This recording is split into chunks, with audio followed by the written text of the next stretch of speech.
The Amish community is renowned for their self-sufficient lifestyle, which includes unique and time-tested methods of preserving meat. These techniques are not only practical, but also deeply rooted in sustainability and tradition. Let's explore these secrets in depth and uncover why they are so effective and surprisingly under-discussed. Number 1. Traditional meat curing. Traditional meat curing is a sophisticated and ancient practice deeply rooted in human history, evolving as a response to the need for long-term food preservation. The process revolves around the use of salt as the primary curing agent, which acts to draw moisture out of the meat and create an inhospitable environment for bacteria. This dehydration effect is a fundamental aspect of curing, as moisture is one of the main factors that enable bacterial growth. Beyond simple preservation, curing techniques have developed to incorporate layers of flavor and texture enhancement, making it as much an art as a science. One of the most important aspects of traditional curing is the precise ratio of salt to meat weight. This ensures that the curing process is effective while avoiding oversalting, which could render the meat unpalatable. Curing salts, which may include nitrates or nitrites, are also a key component in modern adaptations of the technique. These compounds play a dual role by preventing the growth of Clostridium botulinum, the bacterium responsible for botulism, and by fixing the vibrant pinkish-red color in meats such as bacon and ham. The addition of sugar to the curing process is not just for flavor, it also serves a functional role. Sugar balances the harshness of salt and can encourage the growth of beneficial bacteria during certain types of fermentation. Fermentation is sometimes a natural byproduct of curing, particularly in methods that rely on time and ambient conditions to develop complex flavors, as seen in products like salami. Temperature and humidity control are crucial to the success of traditional meat curing. Too much heat can spoil the meat, while low humidity can lead to case hardening, where the outside dries too quickly, trapping moisture inside and risking spoilage. Ideal curing conditions typically involve cool, stable temperatures and moderate humidity, often achieved in cellars or specially designed curing chambers. Regional and cultural variations in curing methods have given rise to a wide array of products, each with distinctive characteristics. For example, Italian prosciutto, Spanish jamon, and German speck are all cured meats, but differ vastly in their preparation, seasoning, and maturation processes. These regional differences are often dictated by the local climate, available resources, and culinary traditions. A critical but often overlooked component of curing is the maturation phase. After the initial curing period, the meat is left to age in a controlled environment. During this time, the flavors intensify, and the texture transforms as enzymes break down proteins and fats. This aging process is what distinguishes a basic cured product from a gourmet delicacy. Safety in traditional meat curing cannot be overstated. The curing process must be meticulously managed to prevent contamination. Clean working conditions, precise ingredient measurements, and thorough knowledge of the curing timeline are non-negotiable to ensure both quality and safety. Innovations like vacuum sealing can further enhance the curing process by maintaining controlled environments and reducing the risk of spoilage. Traditional curing remains relevant today, not just for its ability to preserve, but for the depth of flavor and artisanal quality it imparts. In an era where convenience often takes precedence, this method appeals to those seeking authentic, slow-crafted foods that connect them to cultural heritage and sustainable practices. Cured meats are more than just food. They are a testament to humanity's ingenuity in overcoming the challenges of preservation and flavor enhancement without modern technology. Number 2, cold smoking. Cold smoking is a highly specialized preservation technique that enhances flavor and shelf life without cooking the food. The process involves exposing food to smoke at low temperatures, typically between 20 degrees Celsius to 30 degrees Celsius, 68 degrees Fahrenheit to 86 degrees Fahrenheit. This temperature range ensures that the proteins in the food remain uncooked, which is why cold smoking is used predominantly for foods like meats, fish, and cheeses. A key element of cold smoking is the careful preparation of the food beforehand. Meats, for example, are often cured or brined to reduce moisture content and inhibit the growth of harmful bacteria. This curing step is critical, as cold smoking alone does not eliminate pathogens. The process relies on smoke from hardwoods such as oak, cherry, or apple, chosen for their ability to produce clean, aromatic smoke without resinous or bitter compounds. The wood type significantly influences the final flavor of the smoked product, with different woods imparting unique notes ranging from sweet and mild to bold and robust. Maintaining a consistent temperature during cold smoking is a challenge, as fluctuations can compromise both safety and quality.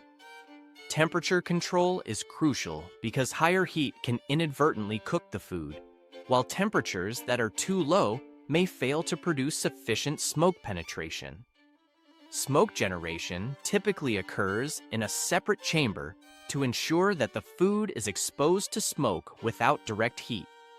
This chamber setup not only protects the integrity of the food, but also allows for precise control of smoking time, which can range from a few hours for delicate items like cheese to several days for meats like ham or salmon. The duration of cold smoking directly affects both flavor intensity and the preservation effect. For meats, prolonged smoking can help draw out additional moisture, further slowing spoilage. However, care must be taken to ensure that the food is properly cured before smoking to reduce risks associated with pathogens like Clostridium botulinum. A common misconception is that cold smoking alone is a preservation method. In reality, it is the combination of curing and smoking that creates a safer and longer-lasting product. One of the lesser discussed aspects of cold smoking is its effect on texture. For instance, cold smoked fish, such as salmon, retains a silky, tender quality because it is never subjected to cooking temperatures. This delicate texture, combined with the smoky depth of flavor, is what makes cold smoked products highly sought after. For meats, cold smoking can add complexity to both taste and mouthfeel, creating layers of smoky richness that develop further during storage. Cold smoking is also used for non-meat items like nuts, spices, and cheeses. For these items, the smoke not only imparts flavor, but also acts as a mild preservative by coating the surface with antimicrobial compounds found naturally in the smoke. In recent years, modern innovations have made cold smoking more accessible, with advanced smokers and cold smoking attachments offering precise control over smoke and temperature. Nevertheless, traditional methods still hold significant appeal due to their authenticity and artisanal quality. Whether for preserving food off-grid, creating gourmet delicacies, or exploring culinary traditions, cold smoking remains a fascinating blend of art and science that requires both skill and attention to detail. Number 3, lard sealing. Lard sealing is an ancient and effective method of preserving cooked meat by encasing it in rendered animal fat, creating an airtight environment that prevents spoilage. This technique relies on the properties of lard to block out air, moisture, and bacteria, significantly extending the shelf life of the meat without refrigeration. The process begins by thoroughly cooking the meat to eliminate pathogens. The cooking method can vary depending on the type of meat. Commonly, roasting or slow cooking is used to enhance the flavor and tenderness of the meat. Once cooked, the meat is cooled slightly to ensure it does not immediately melt the fat during sealing, but remains warm enough to integrate with the lard. Rendering lard is a critical step. This involves slowly heating pieces of pork fat to extract the pure liquid fat, which is then strained to remove impurities. High-quality clean lard is essential, as any contamination can compromise the preservation process. The meat is then placed into sterilized containers, such as glass jars or ceramic crocks, and the hot liquid lard is poured over it. It is important to ensure that the meat is completely submerged, with no air pockets, as exposure to air can lead to oxidation and spoilage. As the lard cools, it solidifies, forming a protective barrier that seals the meat from environmental factors. This method not only preserves the meat, but also infuses it with the rich, savory flavor of the fat. Over time, the preserved meat develops deeper, more complex flavors as it ages under the lard. Stored in a cool, dark place, lard-sealed meat can last for several months, making it an ideal preservation technique for those without access to refrigeration or seeking a sustainable, off-grid food storage solution. Lard sealing also holds cultural and culinary significance. Historically, it was used in rural communities where refrigeration was unavailable, allowing families to store meat from seasonal slaughter for use throughout the year. The technique has seen a resurgence in modern times among those interested in traditional food preservation, sustainable living, and artisanal culinary practices. Attention to hygiene is vital throughout the process. All utensils, containers, and surfaces must be sterilized to prevent the introduction of bacteria. Additionally, regular inspection of the lard seal during storage is necessary. Any cracks or signs of spoilage indicate a compromised seal, which could render the meat unsafe to eat. Modern adaptations may include vacuum sealing the lard-covered meat for added security, but the fundamental principles remain rooted in traditional practices. This method is versatile, suitable for various meats, including pork, poultry, and even game meats, providing both practicality and flavor enhancement. Its enduring appeal lies in its simplicity, effectiveness, and the rich culinary results it delivers. By preserving food naturally and without reliance on modern technology, lard sealing is not just a preservation technique. It is a testament to the ingenuity and resourcefulness of past generations. Number 4, fermentation and pickling. Fermentation and pickling are time-honored methods of preserving food that rely on natural processes to extend shelf life and enhance flavor. Fermentation occurs when microorganisms such as bacteria or yeasts metabolize sugars in the food, producing acids or alcohol that act as natural preservatives. This process not only prevents spoilage, but also develops unique flavors and textures. In fermented foods like sauerkraut or kimchi, the lactic acid bacteria create a tangy taste while also increasing the bioavailability of certain nutrients, making the food more digestible and nutritious. Pickling, on the other hand, preserves food in an acidic medium, such as vinegar or a brine solution.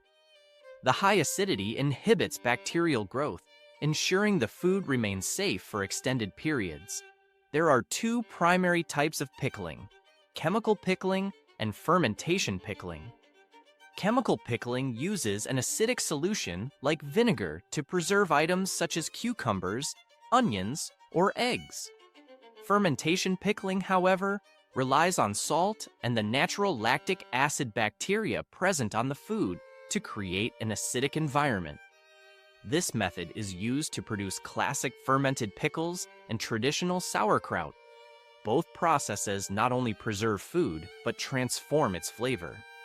Fermentation introduces deep, complex flavors, often tangy or umami, that are prized in many cuisines. Pickling adds sharp, bright notes that complement a variety of dishes. These techniques also contribute to health benefits. Fermented foods introduce probiotics that support gut health, while the preservation methods retain the nutritional value of the raw ingredients.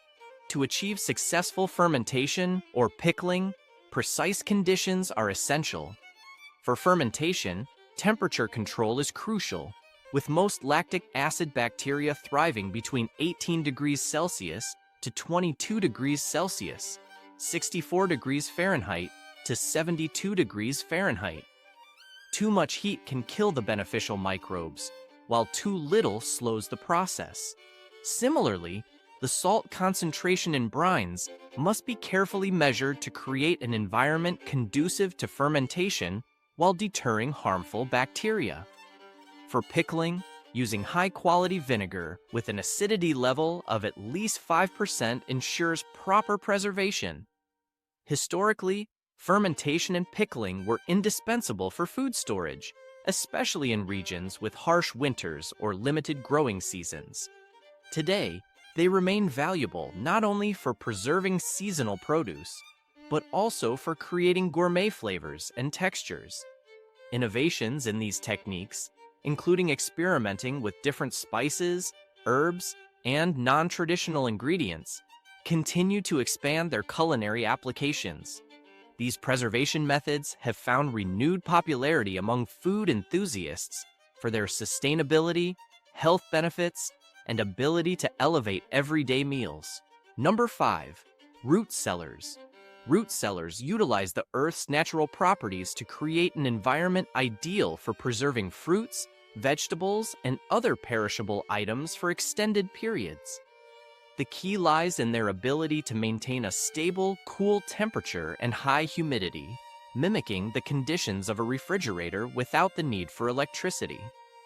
These storage spaces often range from simple dugouts to more sophisticated underground structures and have been a staple in food preservation for centuries. The effectiveness of a root cellar begins with its construction. The location is critical, as it should be placed where the ground stays cool and moist year-round. In colder climates, the cellar is often dug below the frost line to ensure the stored produce remains above freezing during winter. Soil composition is also a factor. Well-drained, sandy soil helps prevent excess moisture, which could cause rot. If natural drainage is insufficient, adding gravel or constructing raised platforms can mitigate this issue. Temperature regulation is achieved through the natural insulation provided by the surrounding earth, but ventilation is equally important. Without proper airflow, ethylene gas emitted by ripening produce can accelerate spoilage. Vent pipes are commonly used to introduce fresh air and expel warm air, ensuring consistent conditions inside the cellar. Managing humidity, typically kept between 85% and 95%, is another crucial element. High humidity prevents produce from drying out, and this can be enhanced by placing damp sand or sawdust in the storage area. Organizing the produce is also key to maintaining its longevity. Items with similar storage needs should be grouped together, while ethylene-producing fruits like apples should be stored separately from vegetables. Root vegetables, such as carrots, turnips, and beets, often benefit from being packed in layers of sand or soil to maintain freshness and prevent shriveling. Root cellars are versatile in their design. Traditional in-ground cellars are dug into hillsides, while above-ground cellars are mounded with earth for insulation. Modern adaptations may include insulated basements or outdoor concrete structures.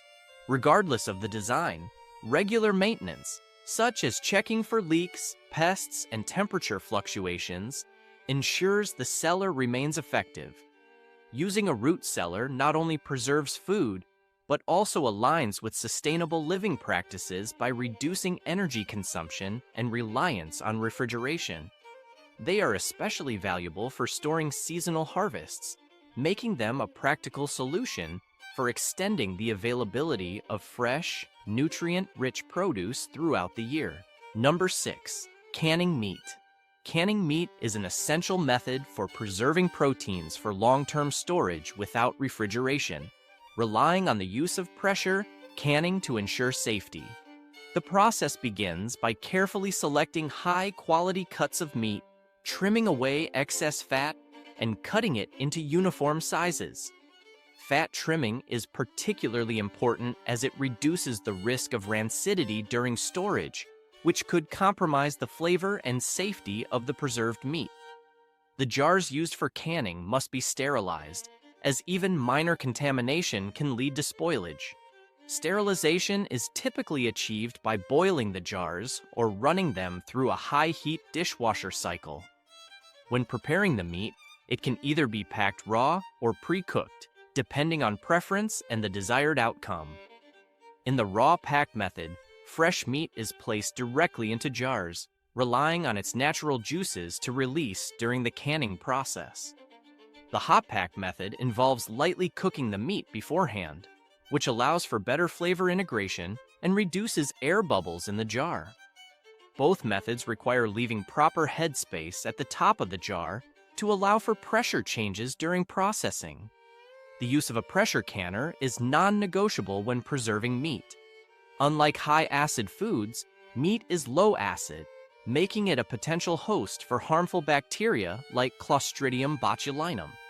A pressure canner reaches temperatures above 240 degrees Fahrenheit, 115 degrees Celsius, killing these bacteria and ensuring the meat is shelf-stable.